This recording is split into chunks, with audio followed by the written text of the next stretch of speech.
നാടൻ പാട്ട് കേൾക്കുമ്പോ നമ്മൾ ഒന്നിങ്ങനെ ഉറപ്പായിട്ട് അനങ്ങല്ലേ.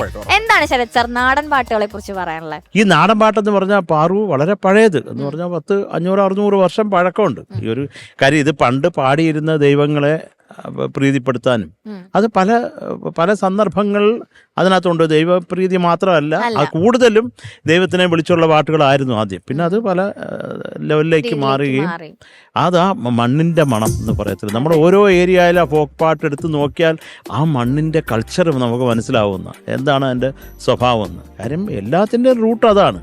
നാടൻ പാട്ടാണ് പ്രധാനം. എല്ലാ കാര്യങ്ങളുടെയും തുടക്കം അതാണ്. നമ്മുടെ മണ്ണിൻ്റെ മണം എന്ന് പറയുന്ന പോലെ എല്ലാ സംഗീത ശാഖ തന്നെ പല ലെവലിൽ പറഞ്ഞിട്ടുണ്ട്. അതിൻ്റെയൊക്കെ ബേസ് നാടൻ പാട്ടാണ്. അതായത് ആ നിലവൈ ഞാൻ ഇവിടെ അമൃത TV പാടിയിട്ട് നമ്മുടെ ഒരു രക്ഷയില്ല. ദിവസം 50 മെസ്സേജ്. അല്ലേ, എനിക്ക് ഇത് ഞാൻ പ്രത്യേകിച്ച് പറയാൻ കാരണം അണ്ണൻ ഈ പാടിയെ കേട്ടിട്ട് നമ്മുടെ നടൻ സായി കുമാർ അണ്ണാച്ചിയുടെ മകള് വൈഷ്ണവി വിളിച്ചു എൻ്റെ അടുത്ത്, ആ പാട്ട് എവിടെ കിട്ടും സാർ? തലകുത്തി നിന്ന് ഗൂഗിളിൽ സെർച്ച് ചെയ്ത് കിട്ടിയിട്ടില്ല, അത് കിട്ടാത്തതുമില്ല. അപ്പം ഞാനത് അണ്ണൻ്റെ അടുത്ത് അത് പറഞ്ഞ് എല്ലാവരും ചോദിക്കുന്നുണ്ട് ആ പാട്ടിനെ പറ്റി. നമുക്കത് ചെയ്യാം ഫ്രഷായിട്ട്. അപ്പം ഞങ്ങളിപ്പോൾ പോയാൽ അത് ആ പാട്ട് ചെയ്യുന്നതായിരിക്കും. നമ്മൾ അന്നേ ചെയ്യാൻ വിചാരിച്ചാണ്, പക്ഷേ നമ്മൾ ചെയ്യും. അത് അമൃത TV വന്നതുകൊണ്ടാണ് ഇത്രയും. അതെ, തീർച്ചയായും അത് നമുക്ക് ചെയ്തിട്ട് ഇവിടെ തന്നെ ഞങ്ങൾ തരുന്നതായിരിക്കും ആ പാട്ട്. നിങ്ങൾ എടുത്തോ അമൃത TV.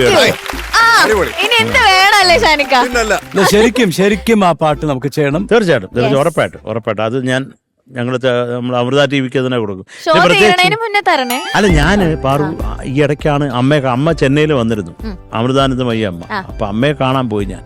അപ്പൊ അതൊരു അനുഭവമായിരുന്നു. അമ്മയ്ക്ക് കുറേ സ്നേഹവും. അമ്മ പാട്ടൊക്കെ കുട്ടികളുടെ പാട്ടും കേൾക്കാറുണ്ട്, നമ്മളൊക്കെ പാടുന്നത് കേൾക്കാറുണ്ട്. അത് അമ്മയ്ക്ക് സംഗീതം കുറെ ഇഷ്ടമാണെന്ന് മനസ്സിലാക്കി അവിടെ കുറച്ച് നേരം ഇരുന്നിട്ടൊക്കെയാ വന്നത്. അപ്പൊ അമ്മ അവിടുന്ന് തന്നതാണിത്, ഈ കയ്യിൽ കിടക്കുന്നത്.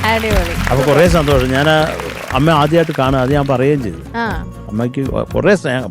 അപ്പം അതൊരു വളരെ ഒരു പോസിറ്റീവ് വൈബാണ് മനസ്സിൽ. അപ്പം നമുക്ക് ഈ പാട്ട് അമ്മയ്ക്ക് തന്നെ കൊടുത്തേക്കാം. അതെ, ഉറപ്പായിട്ടും.